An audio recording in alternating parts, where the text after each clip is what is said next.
Vaheguru Ji Ka Khalsa, Vaheguru Ji Ki Fateh. Today is the 6th day of the Vaisakhi countdown, and today's inspiration comes from Guru Arjan Sahib in Rag Todi. The Rahau line in this Shabad is Saat Sang Har Har Naam Chitara, Sahaj Hove Din Rati, Ankur Palo Hamara. Rahau. I want to just take a moment to dwell on the word Sad Sang. So when it is in the singular, it is for Guru. And when it is in the plural, it is for Guru-like Sikhs. So therefore, I have translated this word as Sage Guru, the Sad quality, the Sad attribute, the Sad dimension, the Sage dimension in Guru. Professor Saab Singh has done the same. He has referred to Sat Sang in here, in this Shabad, as Guru. Next, we come to the word Har. So Har is the one, the all-pervading, the Ikunkar, the divine, the creator, whatever that means to you. But in Har, there is one element which we need to be, which I want to share with you. It is that all-pervading attribute of the divine, of the creator. So when Har comes in the Shabad, it is that all-pervading nature that we refer to. The next is Naam. So what is Naam? I cannot do it justice. I don't have that knowledge. But what I do is I want to share with you what Paisa Paivir Singh Ji talks about Naam. He says, think about Naam as the ray of the sun. The sun's ray enables you to experience the qualities of the sun. Therefore, it is that ray that connects you to the sun. So think about Naam as such. Paisa Paivir Singh Ji further adds, to know Naam, to understand Naam, one must have faith. Faith that the Har, the one, the divine, the Ikunkar is all-pervading. Faith that in the seen and in the unseen world, it is only the one that permeates. It's only Ikunkar, the divine, that permeates. So in the beginning is Ikunkar, in the middle is Naam, and at the end is Ikunkar. But he has a beautiful way of saying that. He uses the words, he says, in the beginning, it is the Nami, the giver. In the middle is Naam, and at the end is the Nami. So think of Naam as that you are being cradled in it.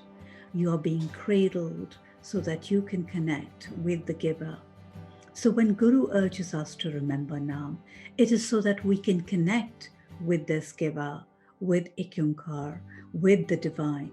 Now, Naam is many things. It's not only repetition. Yes, Naam is repetition, but Naam is also remembrance. Naam is also sensation. Naam is life. Naam is grace. Naam is love, devotion, ecstasy, and rapture. Naam is the connection of one's ruh, one's spirit, one's essence with the Nami, with the one, with the Ikunkar. Naam is also the awakening of one's own spirit, one's essence, that yearning that one has to connect to the Nami. That too is Naam. So when one is in this Naam remembrance, a state of bliss is experienced, and in that bliss, the seed sprouts. Now, what is this seed?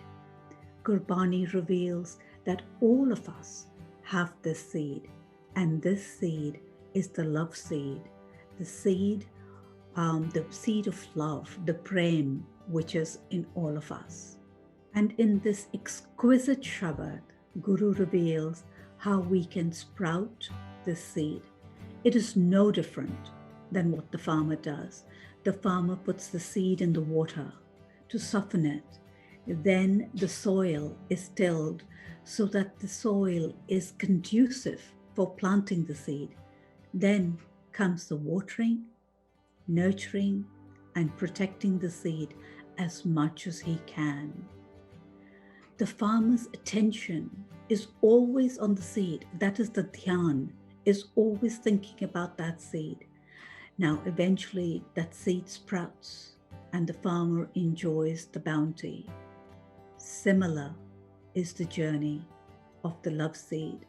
The mind needs to soften. And how does the mind soften? The mind softens through Simran, through remembrance. And then comes the practice, the sadhana, the discipline one inculcates for this remembrance, for this love seed to sprout. And then is the chiseling and the nurturing that Shabad does. And during this entire process, the being, the individual, needs to be in a heightened state of awareness, for what is being sprouted is beyond precious. The weeds of lust, anger, greed, attachment, ego multiply effortlessly, and these weeds prevent the love seed from sprouting. The Guru reveals, in those whom the love seed sprouts, they meet the perfect Guru and are protected. No longer are they bound to the cycle of birth and death, which means that they have risen above fear and have become fearless. No longer do they die 1,000 deaths a day, and they enter the divine sanctuary and their sufferings end. Saran is a word which I have translated as sanctuary, and this world has a very strong hold on me.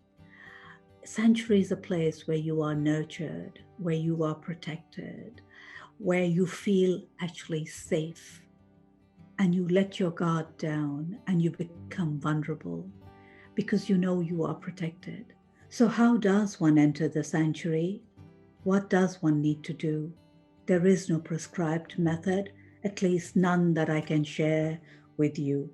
All I know that it is a journey that a seeker willingly undertakes, and then ebbs and flows with the seasons, bearing the heat, the cold, the rain, walking and waiting and walking in anticipation for the love seed to sprout within, so that the seeker can enter the divine sanctuary. May this Vaisakhi, the longing to enter this sanctuary, enter us too. Thank you for joining me today. Wishing you all an enriching Vaisakhi. Vaheguru Ji Ka Khalsa, Vaheguru Ji Ki Fateh.